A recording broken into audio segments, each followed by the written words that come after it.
ng Women with Disabilities Leap to Social and Economic Progress Incorporated o WOW LEAP. Tama po ba kami, Ma'am Carmen? Good morning po. Morning po. Yes, good morning.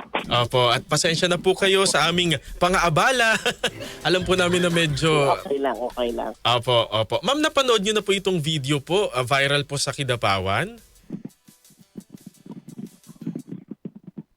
Ito ba yung, parang iba naman yung video na napadala sa akin. Ay, iba po yung inyong napanood. Opo, baka yun din po at baka po baka iba lang po yung angulo. Pero ano ho ba yung inyong nakita po? Yung tatay na yung pinapagalitan niya yung anak niya dahil nakipag-away.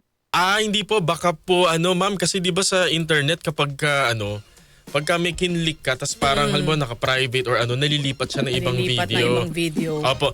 Meron po kasi sa Kidapawan City po, ma'am, na Trending ito. siguro po magbabarkada sila o kung ano man na naglalakad po sa pedestrian lane tas parang nagpipilay-pilayan po yung isa sa kanila tas nagtatawanan Oo, sila. maraming ganyan na video, oo.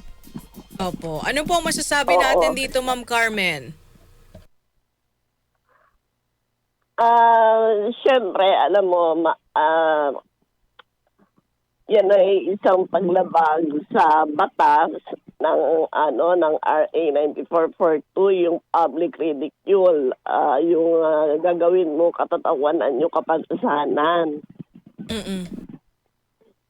Sa ngayon At po... saka Sige po. ang itong mga to, ang nila ginagawa nila, kino-content nila yung pag ridicule sa mga person with disability. Opo. Siyempre, yan. Kaya lang, ang public ridicule kasi ito isang very parang personal. Halimbawa, kung may inutukoy kang tao na talaga inilalagay ka sa kahihiyan, halimbawa, mayroon siyang tinutukoy. Pero itong mga ganitong video na naisip lang nila, wala silang tinutukoy na tao. Pero pwedeng mag-file ng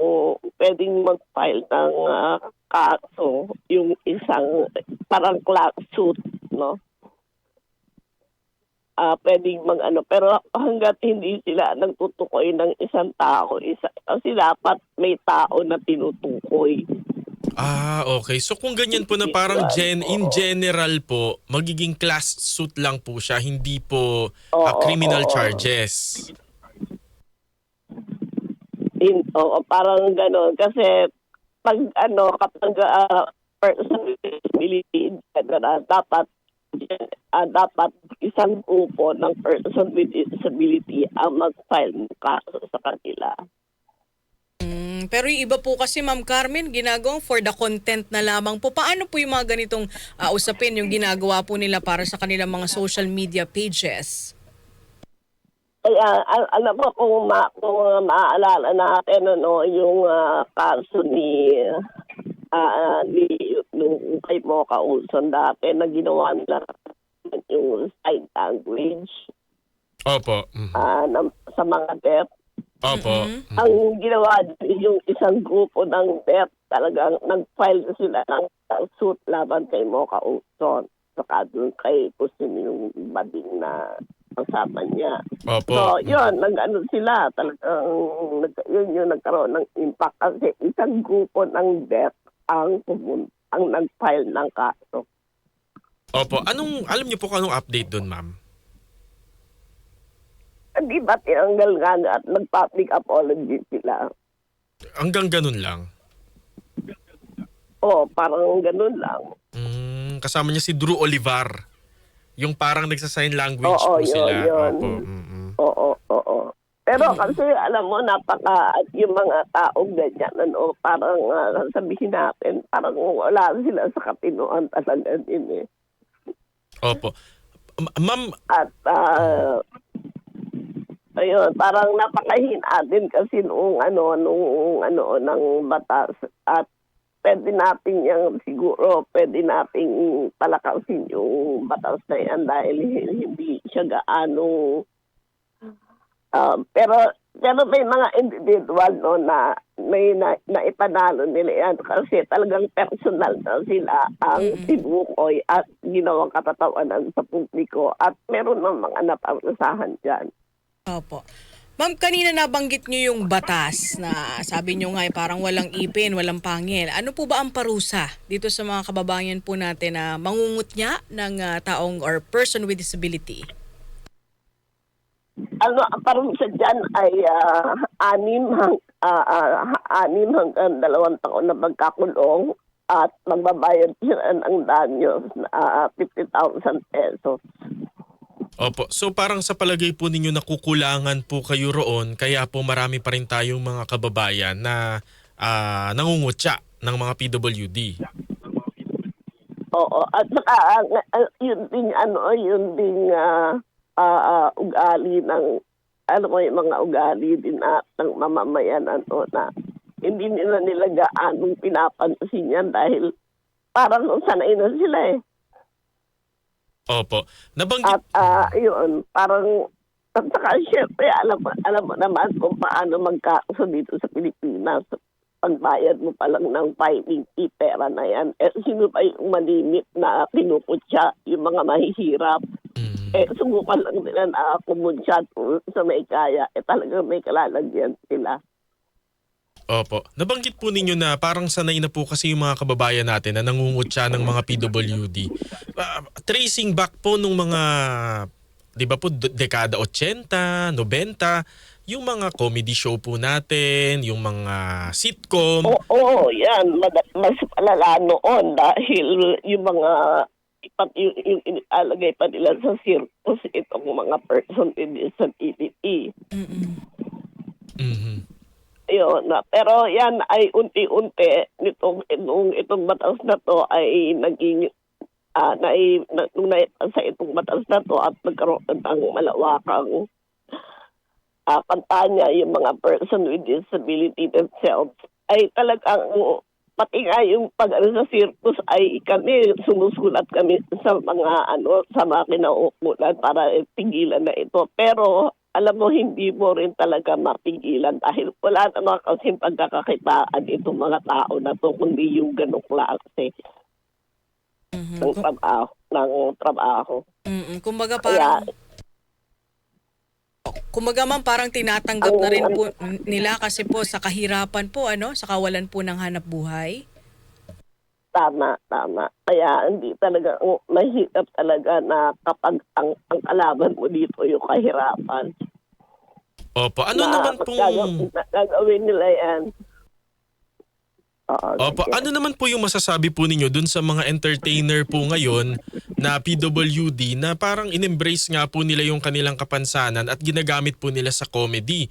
Halimbawa po si Sir Jack, yung si Sir Jack na meron po siyang cleft palate at yung iba pa pong mga entertainer, mga artista. Sa social media. Sa social media po, okay lang po ba yun? Kasi parang habang dumadami yung kanilang views, kumikita po sila.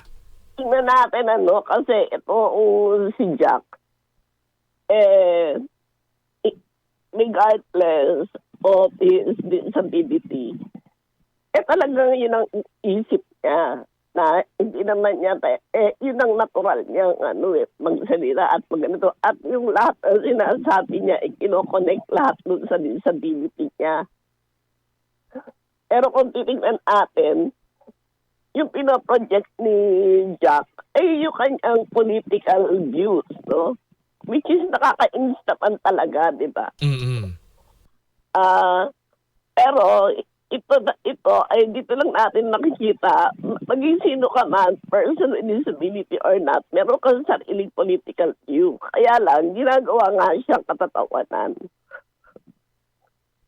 Opo. Kasi... At hindi na yung sinasabi niya ang pinapakinggan, kundi yung paano niya ito sinasabi at yung kapansanan niya ang naha-highlight. Opo. May mga komento rin po kasi siya na against sa LGBT na parang ang nangyayari po ngayon, PWD versus LGBT. Kasi individual, ano naman yan, hindi naman yan dapat na tignan bilang group against group. Dahil si Jack Argota, hindi naman siya nagre-represent ng buong PWD sector. Mm-mm. Ang nire-represent niya ay yung BBS. Opo. Mhm. Nagkataon lang na may disability siya. At yung disability niya ginagamit niya para maka-attract ng viewer, but actually hindi naman viewer yung na-attack niya, kundi yun, mga bullies, haters, at yung mga yung sa ginagawa niya, lalo lang niya ibinababa yung imahe ng mga taong may speech impairment. Mm-mm. Opo. Opo. Ma'am Carmen, meron po ba mga programa na isinusulong po ang Wow Leap para po labanan yung stigma laban po sa mga taong may kapansanan? Ang WOWLIP ay ngayon nagko-conduct kami ng community education para sa mga organization ng person with disabilities sa 4 na rehiyon ng bansa. Sa Bicol, Cebu region, sa Mindanao, at dito rin sa Eastern Visayas. At dito ay binibigyan natin ng kapasidad ang mga samahan ng mga may kapansanan para sila ay makapag-advocate ng tama at magkaroon sila ng boses sa kanilang mga pamahalaang lokal. At dito, binibigyan natin ng pansin yung kakayahan nila na magpatakbo ng isang organisasyon na nagtataguyod ng karapatan ng mga may kapansanan. Kaya binibigyan natin sila ang mga kaalaman tungkol sa batas, sa pangkabuhayan at sa pamamahala ng kanilang samahan. Opo. At ngayon din, tayo ay nakikipag-ugnayan sa mga pamahalaang lokal na bigyan sila ng pagkakataon na maging bahagi ng mga decision-making body sa kanilang pamahalaang lokal. Opo. Ma'am, tama ho ba na dati rin po kayong naging pinuno ng National Council for Disability Affairs? Yes. Opo. Meron, ang NCDA po ba kinokontak pa rin po kayo para sa kanilang mga programa? Oo naman. Opo. Very good naman po pala. Mm-mm. Ma'am Carmen, sa inyo pong pagtaya sa Wow Leap, lahat po ba ng halimbawa sa mall kasi napapansin natin sa mga parking lot, diba? Meron pong inaalat doon na... For PWD. Oo. Eto po ba ay nasusunod? Kasi yung iba kasi parang 'di ba yung pag wala talaga maparkan. Peke. Oo. Kaya peke yung ID. Opo, yun, yung ID. Ano po ang masasabi nyo dito? Nung isang araw lang nagbigay tayo ng orientation sa mga mall frontliners. At dito nga ay hiningin natin din paano nila gagamitin yung parking space for persons with disability. Lalo na yung ating mga at naging audience natin yung mga frontliners ng mall like yung mga guards, mga janitors at yung mga customer service officers. At dito, pinigyan din natin na ang parking space, yan ay ginawang malaki dahil ito ay para bigyan ng espasyo yung mga person with disability na may mga ginagamit na assistive devices tulad ng wheelchair, walker, saklay at iba pa. Kaya dapat ang gagamit ng malaking parking space ay yung mga naka-wheelchair. At yung mga ibang disability na wala naman silang assistive device, pwede rin silang bigyan ng mga designated parking space na malapit sa entrance ng door. At pinibigyan din natin na hindi lahat ng kapansanan ay nakikita. Marami tayong mga invisible disabilities na akala mo normal sila pero sila ay may kapansanan din. So, sa inyo pong palagay, dapat hubang baguhin po yung mga signages ng mga mall. Halimbawa po yung dalawang slot na malapit sa pinto. Sa entrance. Baka ng pwedeng mall. nakalagay po na for PWD pero with Wheelchair. na naka-wheelchair, Oo. etc. Yan yung ano natin. Kasi may mga guards na wala sila talagang orientation kung ano yung parking space na yan. Kaya kahit sino na lang, pwede nilang pa-attend. Kaya ngayon, kung nakikita natin, itong mga parking space na to, yan ay meron silang mga, ano ba to, yung inilalagay nila para hindi basta makapark yung kahit dito. Mm-mm. Papaano po kung ang isang PWD halimbawa po ay mayroong halimbawa ay psychosocial, yun po yung kanyang disability, pero sabi niya, hindi, PWD rin naman ako, gusto ko mag-park doon sa space for wheelchair.